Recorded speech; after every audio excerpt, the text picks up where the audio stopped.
Not your average tabletop. Woohoo! Welcome to Not Your Average Tabletop. I'm Zach, And I'm Pepper. and today we're giving our first impressions on The newest Stonemaier Games game, Rolling Realms.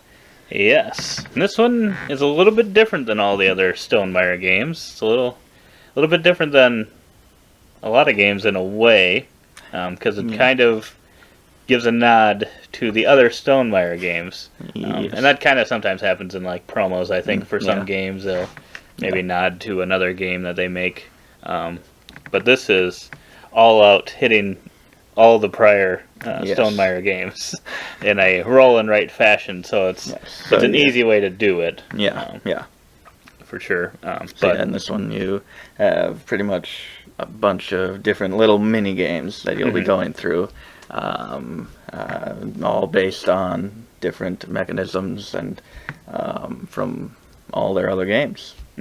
yeah, each mini game, so to say, has something in it that kind of tries to relate back Yeah. or imitate the game It's like- that it's supposed to be. Yeah, it has a tapestry where you're trying to fill out a little mini city with polyomino shapes, which is obviously your capital city mat, and filling that out from that game. Right. On Euphoria, I think if you roll doubles, you can cross off multiple of the same number. Where in the game, if you get doubles, you kind of get what is it again? The double action. I don't remember. I know there's something with the doubles, and it's just I think you get to place them both or something. Yeah. But yeah, they all have kind of nods to what they do. So yeah, you've got every single Stonemaier game. Red Rising is called the Society because it sounds like Jamie just didn't want to deal with the hassle of having to go to the lawyers and stuff that deal with the Red Rising to kind of get the rights to make this. I mean, you had nod it to it. earlier this year. Yeah, I can understand it though. Yeah. Like, I can see it would maybe be kind of a But little bit of a legal hassle for does- something that isn't really like that Yeah. big of a thing. It'd be one thing if you made an expansion and then all of a sudden it was supposed to be it, but then they called it like the Society something. Yeah, And that would be weird. This just kind of makes you chuckle a little bit. right. This is like, Yeah, you look at it, you're like, are they spoiling their next game? It's called the Society. Now just wait, and that'll happen. And It it'll will. all look like We'll all fools. look like the fools that we are. And I think in that one in particular, you're kind of like the Going different up the levels, pyramid of right? Kind of where the golds like rank above the other different colors and Red Rising type thing. So yeah, they're all pretty interesting. yeah. But so you played one game of this, and I've played along with some of the. I've played. This is a little bit late for a first impression for me. I've played a few of the live streams Jamie's done later on YouTube, yeah. and then I've also went through the entire solo mini golf thing, which it's almost like a campaign. It took me almost a week of putting like a couple hours a night into Well, doing it, so it how- actually takes quite a while. So what exactly is it? Are you playing a whole game as a whole, or are you playing each individual? You're playing almost like a one round, and you're trying to meet some sort of score requirement, and they usually have a little bit of a twist on certain realms. So you're kind of trying to do slightly different things. It's still a really good way to learn it because you're still typically still playing it the same as you usually do, but usually there's just some minor tweaks and things that you have to do for that specific hole. And then if you fail it, you have to do it again, and you could potentially have to do it 4 times. It takes, and there's 18 holes, Which is how so it golf takes a little works. bit of time. It's a little longer than I had originally thought it would be. I hadn't really looked too much into this, and when it was being released, and you kind of sent me a picture of the mini golf, whatever board. I'm like, is it themed around mini golf and all their other games. I didn't understand what it was, but then it turns out that was just the solo campaign. Right. Because I had been like, so it has so each realm that you have, each player gets is a card, which is kind of like the silver and gold cards, the dry erase. Which is really, really cool. I like how they did it in silver and gold, and I like how they did that here as well. But then I noticed the mini golf was just an actual piece of paper that you write with a pen or pencil, and it was 3 rounds that you could totally do, and then you'd have to reprint things. And I was just like, I don't know why they would only give you one of these and not have it be dry erase as well, but I'm guessing it has to do with how long it takes to play it through it, because you probably wouldn't just leave a marker on each one of those holes, because I mean you could probably play it in a day, but it would be take quite a few hours. Be a whole day. It'd be a lot of just a roll and write game. But I don't know. I'm still not buying it. I think I could maybe ram out around. I was still kind of learning it too, so it probably took a little extra time on the first few holes for that as well. But yeah, and another thing that was kind of different about this one compared to some of his other ones was it wasn't really right away meant to be a published game. He had kind of designed it during the 2020 pandemic, the quarantine. He kind of had some videos with some audience participation on some things, and kind of just seeing, just putting together a roll and write that's infinitely scaling. So pretty much anyone can play. You just have to have one person roll the dice, and then everyone can write down or do whatever they have to do with those 2 values, which I think is really cool as well. And it's cool that it became an actual product. What were your expectations going into this? I don't think they were too high. I'm usually very hyped about Stonemaier games, because some of my favorites for sure. Tapestry is my favorite game of all time, and I really like Wingspan, really like Viticulture, and I've really grown to like Scythe quite a bit as well. And Red Rising has been really good. And Between Two Castles, even though it's supposed to be a main event game, I feel like I still call it somewhat of a party game, filler game, and I feel like it really fits that really well. But this one, I was kind of like, I don't know, it just didn't feel quite like a Stonemaier game. Not that it totally wasn't, and I know it wasn't. It was a totally different product, and I think he was pretty upfront about that, saying that it could be considered more of a filler than they typically do. And I'm guessing this, and now it can continue to grow from here, so it's not like they ever would have to make another one of those types. So my expectations weren't too high compared to what they usually are with Stonemaier games. I was thinking I was hoping that I'd still like it quite a bit, and I was hoping for a really solid roll and write game, because Michaela tends to like games that are under an hour. And most roll and write games end up in that time period. So I was still hoping for a solid game, but I wasn't expecting something I was going to just completely blow my socks off and be like, wow, this is the next Tapestry or something. I didn't have that high of expectations. I had kind of played one of those earlier prototypes, print and play versions of it a while back, probably earlier this year, very early.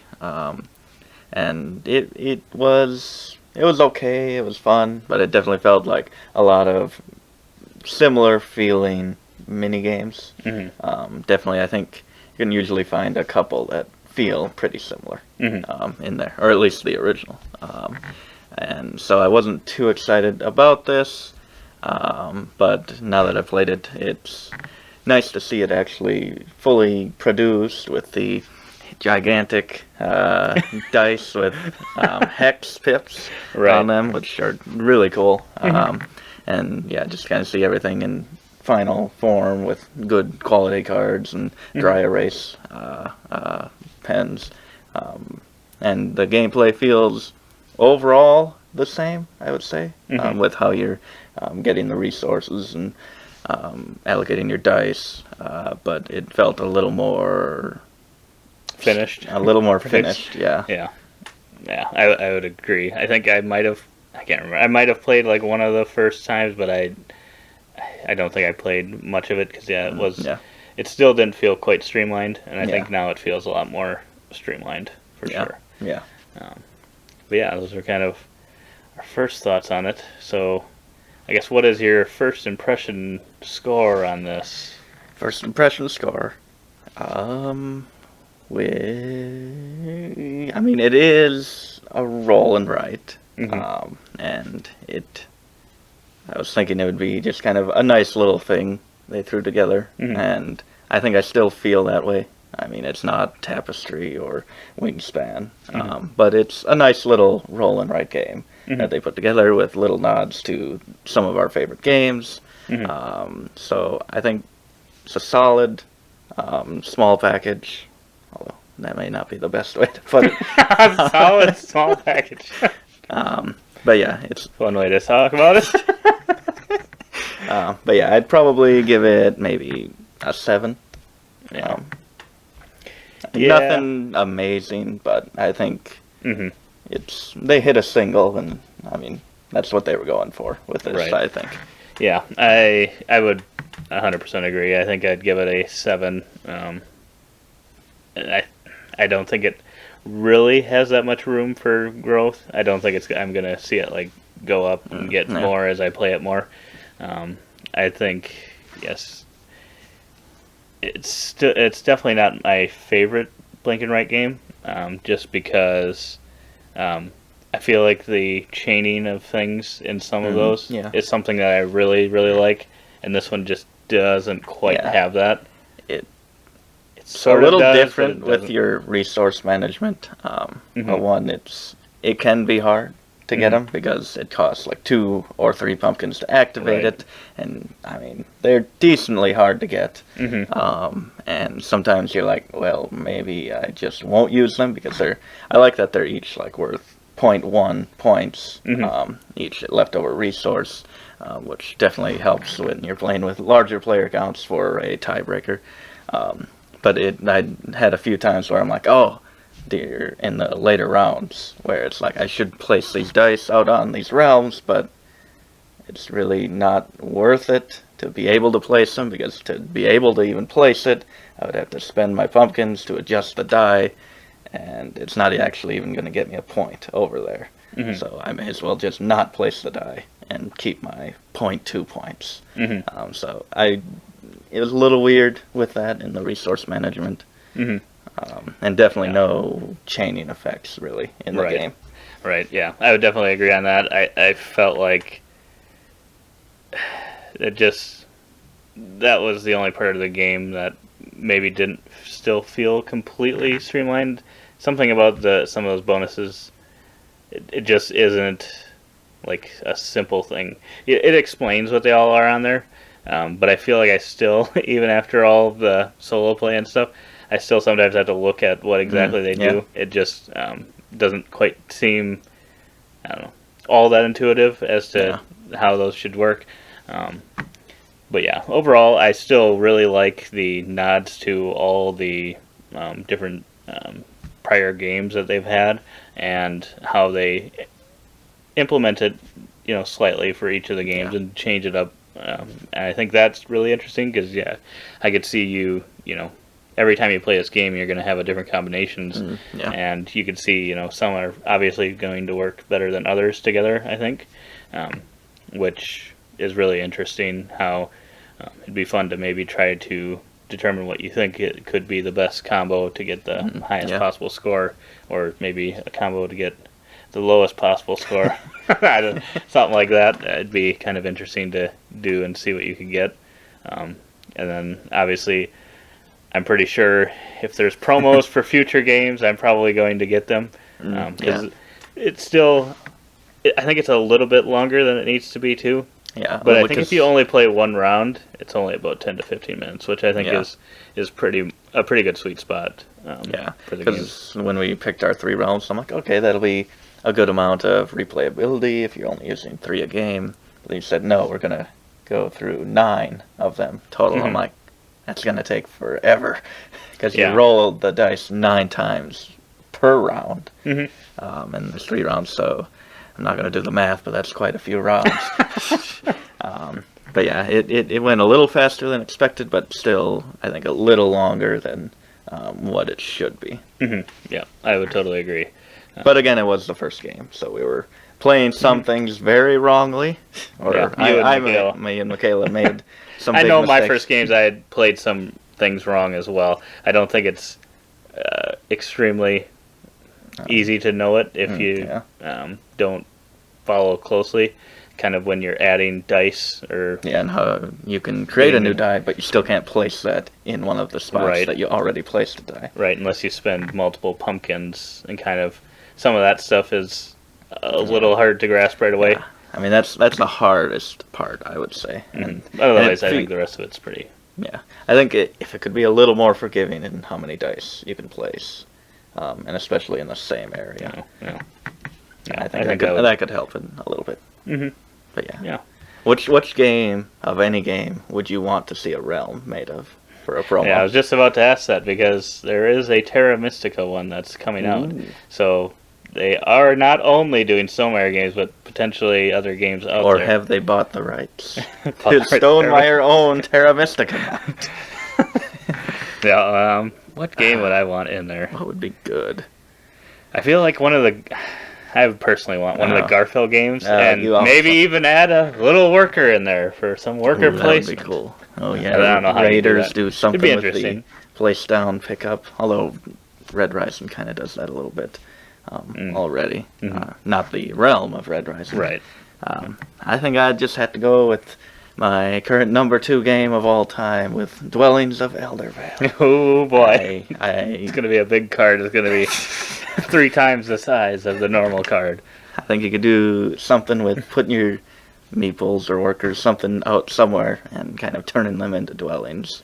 Something cool with that, maybe. Yeah. I think there's definitely a lot of interesting things you could do with the game, which is why I'll definitely still be buying all those promos that I can get my hands on and trying them out. And it'll be a collectible card game. 300. You'll have a whole collection and We'll rolling. need around another promos. box just to fit them all in there. But no, otherwise, I think it's definitely a solid game. If you really like Stonemaier games, it definitely nods to all of those. Yeah. I think it's worth owning. Yeah. Still. Yeah, if you like the Stonemaier games, definitely. But if you're trying to get into or get a feel of those, I don't think it quite introduces you to those games fully. Right. Yeah. I think it does nod to them, but I don't think, like you said, I don't think it's quite to the point Yeah, where you're you're not like, going to go into "Oh, Tapestry yeah, now I then feel and be like, oh, I know what I'm doing. I've Right. played Rolling Realms. right." No. But no. still a good package.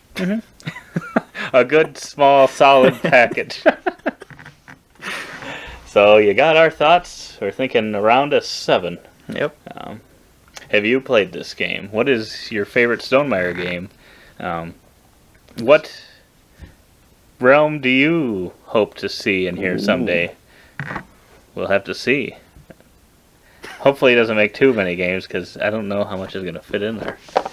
I mean, yeah, if it were a taller box, you could just have a bunch of cards layered like Dominion, but he's got maybe room for another set of cards, maybe? I don't know. yeah, another set of cards and a half, maybe. Not Gonna much be room. tough. You're gonna need a big box. But that is everything about Rolling Realms. Thank you for watching. If you enjoyed this first impression, leave a like. We really appreciate it. Even subscribe, please. If you want. Be really cool. But yeah, thank you again for watching. And as always, don't forget to Keep on nibbling.